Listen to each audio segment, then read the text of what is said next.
Monsieur, dame, bonsoir et ravi de vous retrouver.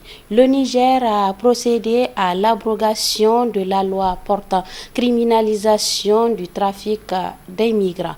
L'information est relevée par le journal Monde Afrique. Suivez les explications avec Sidikou Haruna.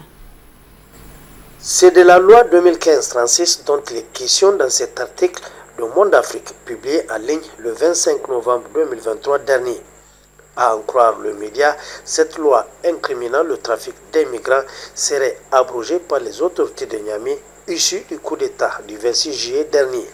Autorité, selon le journal, que l'Union européenne ne cesse de prendre à partie pour avoir mis d'une part le processus démocratique du pays entre parenthèses et de l'autre pour la séquestration de M. Bazoum Mohamed, l'un des plus grands partenaires dans la lutte contre le trafic des migrants en Afrique subsaharienne. En effet, au lendemain du coup de force qui a eu raison des institutions de la 7e République, l'Union européenne ne s'est pas contentée de limiter ses positions à des condamnations de principe comme l'a fait le département d'État américain. L'institution européenne s'est littéralement braquée contre la nouvelle administration militaire, s'alignant sur les positions de la diplomatie française vouée aux gémonies et soutenant les sanctions prises par la CEDEAO. We are moving forward for an autonomous sanctions regime to take measures against the putschists. Work has already started. Has real security concerns emanating from this region and also geopolitical concerns. Security is related to Islamic fundamentalist terrorism, which has doubled in Mali since Europe and others have pulled out. Pour le média, sans aucun doute, cette abrogation, si elle venait à être adoptée, serait tout simplement liée à ces prises de position hostiles au pouvoir de Niamey. Selon Monde Afrique, le Niger a répliqué en tapant là où il fait vraiment mal. Là-dessus, le journal ne saurait mieux dire. La lutte contre la migration irrégulière est devenue une obsession maladive de l'institution européenne ces dernières années. Et le Niger est l'une des portes d'entrée pour beaucoup de migrants subsahariens en partance pour l'Europe. D'où l'intérêt sans cesse croissant des responsables européens pour les autorités déchues de la 7e République qui ont décidé de jouer le jeu en criminalisant le trafic des migrants. Je suis plutôt favorable à un contrôle, mais je suis surtout favorable au fait que les pays européens se concertent pour promouvoir une autre relation avec les pays africains basée sur la délivrance de visas sur la base, franchement, des besoins qui peuvent être exprimés par les entreprises en Europe. C'est parce que ce travail ne se fait pas bien qu'on a fini par accepter que la migration possible, c'est la migration illicite. Il faut le dire, leur action n'a pas manqué de produire des effets escomptés. Beaucoup de réseaux de passeurs ont été démantelés et le flux des migrants n'a de cesse de tarir depuis. Autant dire que cette abrogation, si elle s'avère, fera le chou gras des réseaux dormants des passeurs et relancera immanquablement le train de départ des migrants. Une perspective qui ne manquera pas d'irriter davantage l'Union européenne et partant de crisper les rapports déjà conflictuels entre cette institution et le Niger. Le Front patriotique pour la souveraineté a rendu public hier à la place de la résistance une déclaration dans laquelle il dénonce les agissements des alliés de la France et de l'ancien régime. Ils ont également saisi l'occasion pour annoncer la tenue d'une grande marche prévue le 5 décembre prochain. N'est-ce pas Youssoufa Haidara et Abdoulaye Seydou?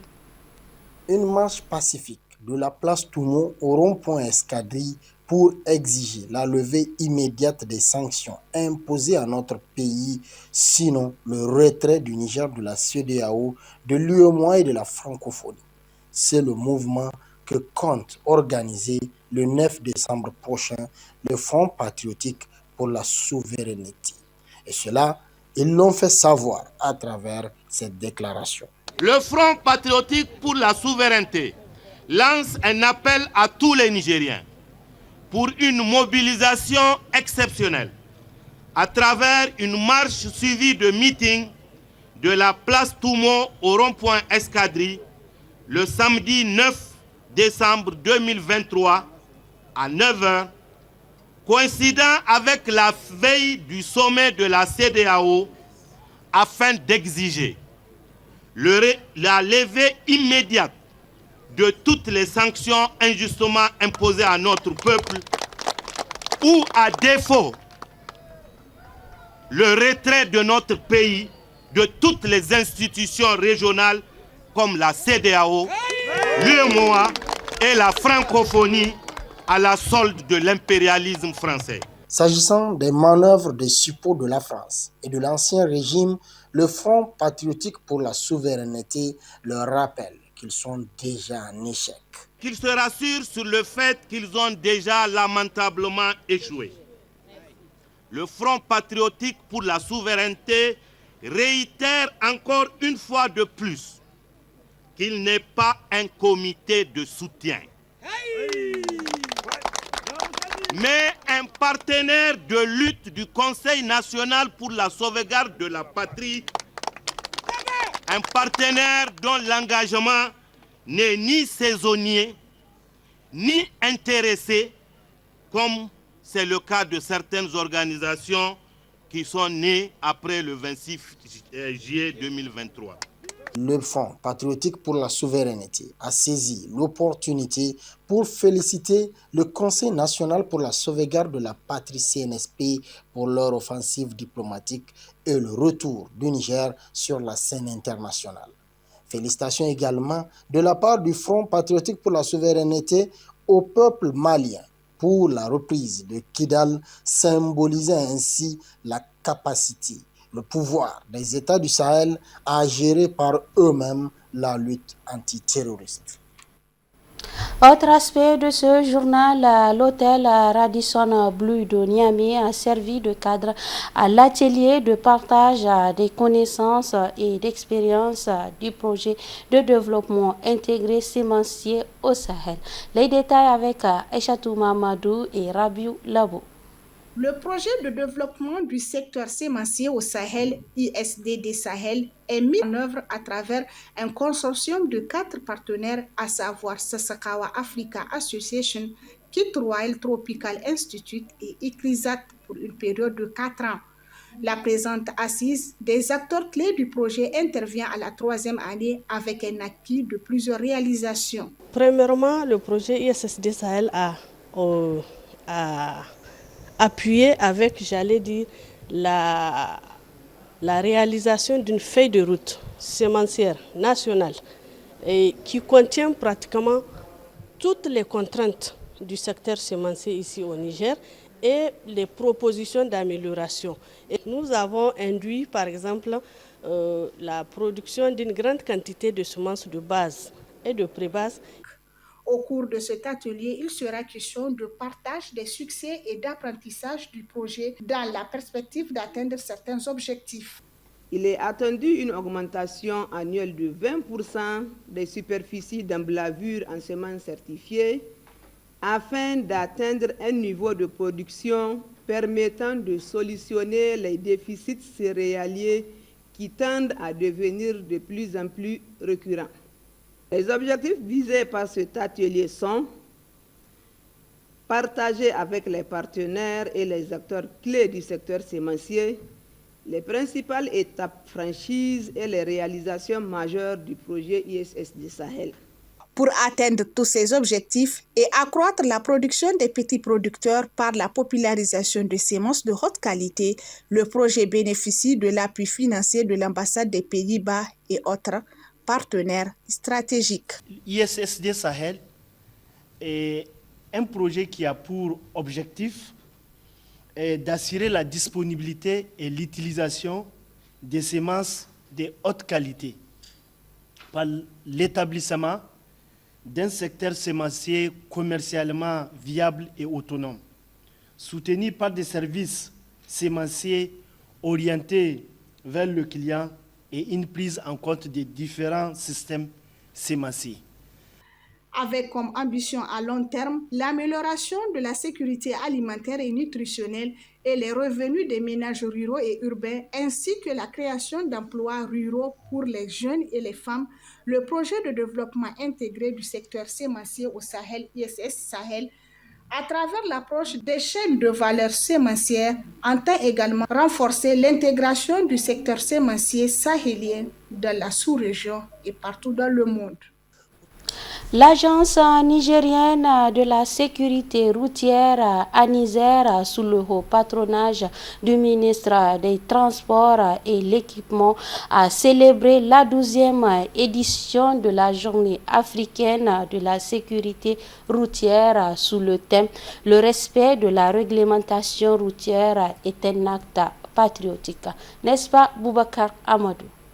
Pour cette 12e édition de la Journée africaine de la sécurité routière couplée à la Journée mondiale du souvenir des victimes des accidents de la route, c'est l'Ecogar Wadata de Niamey qui a abrité les activités commémoratives placées sous le thème « Le respect de la réglementation routière est un acte patriotique ». Conformément aux orientations nationales, Niamey s'appuie sur le dispositif institutionnel mis en place à cet effet sous l'impulsion de l'agence nigérienne de la sécurité routière ANISER et sur la stratégie nationale de la sécurité routière 2017-2025. Pour réduire le nombre des accidents sur la route, le gouvernement, le ministère des Transports, l'agence nigérienne de la sécurité routière et l'ensemble des partenaires mettent l'accent sur la sensibilisation des populations sur le respect des règles de sécurité routière. Face à de tels comportements, en plus de la sensibilisation permanente et l'appel au bon sens des usagers de la route, la stricte application des prescriptions relatives à la circulation routière et à l'application rigoureuse de la loi aux contrevenants devient une exigence. Pour marquer la journée, une caravane de sensibilisation qui sillonnera les grandes artères de la capitale a été lancée. C'est le ministre en charge des Transports et de l'Équipement qui a donné le top départ. Pour sensibiliser sur les premiers gestes de secours et de prise en charge en cas de survenance d'accident de la route, une simulation grandeur nature a été organisée. La situation routière demeure très préoccupante au Niger selon les données du ministère des Transports en 2022. 8561 accidents ont été enregistrés. Ils ont causé le décès de 1228 personnes et occasionné plus de 13 000 blessés graves et légers. L'annonce a été faite dans l'arrêté du ministère de l'Éducation nationale. Les grandes vacances scolaires passent de 3 à 4 mois pour les classes sans examen à compter de cette année. Plus de précisions avec Suleiman Ousmane. Désormais, les grandes vacances au Niger pour les scolaires passent de 3 à 4 mois pour les classes sans examen et 2 mois et demi pour les classes d'examen. C'est la substance de l'arrêté du 6 novembre dernier du ministère en charge de l'Éducation nationale portant fixation des dates pour les grandes vacances scolaires. Cette décision est motivée par un certain nombre de facteurs selon le secrétaire général de l'USS Niger. Cette modification, en ce qui concerne nous en tant que partenaires, l'USS Niger et l'unité syndicale des enseignants du secondaire du Niger, nous sommes en train d'acquérir cette modification à bras ouverts et nous pensons que c'était le fruit d'une réflexion profonde parce qu'à chaque fois il ne faut pas aller dans la routine. S'il y a des choses à amender, s'il y a des choses à élaguer, je crois que pour le bonheur de tous, pour l'intérêt des scolaires et pour les acteurs que nous sommes les enseignants, il est très intéressant et d'ailleurs urgent de revoir certains paramètres. Et je crois que c'est dans ce sens que la ministre a pensé à ça. Et ça va permettre aux acteurs et aux élèves et aux enseignants de se reposer, à aller dans les recherches, se préparer pour la rentrée. Selon le secrétaire général de l'USS Niger, la finition des programmes scolaires et le respect du calendrier dépendra de l'engagement des acteurs. Nous pensons que déjà les enseignants sont très loin. Les enseignants sont en train de tenir des devoirs dès maintenant. Si je prends l'exemple du lycée Issa Kourambe, là où je sers, et déjà nous avons réalisé les premiers devoirs. Il y a des enseignants qui sont sur le 3e chapitre et d'autres qui sont sur le 4e chapitre. d'autres également sont en train de venir. Donc on peut dire que la progression, il n'y a aucun problème.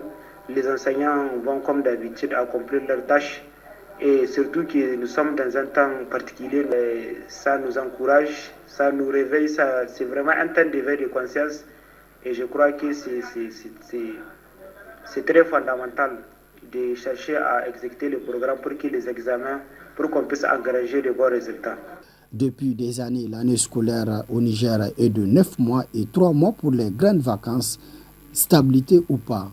Avec cette nouveauté, les élèves auront-ils le temps de finir les programmes? Seul le temps nous dira. Pour la rentrée scolaire 2024-2025, elle est prévue le 1er octobre 2024. Voilà, c'est la fin de votre édition d'information sur la télévision Bonferré. Merci pour votre fidélité. Prochain rendez-vous de la rédaction, c'est demain, Inch'Allah. Merci et au revoir.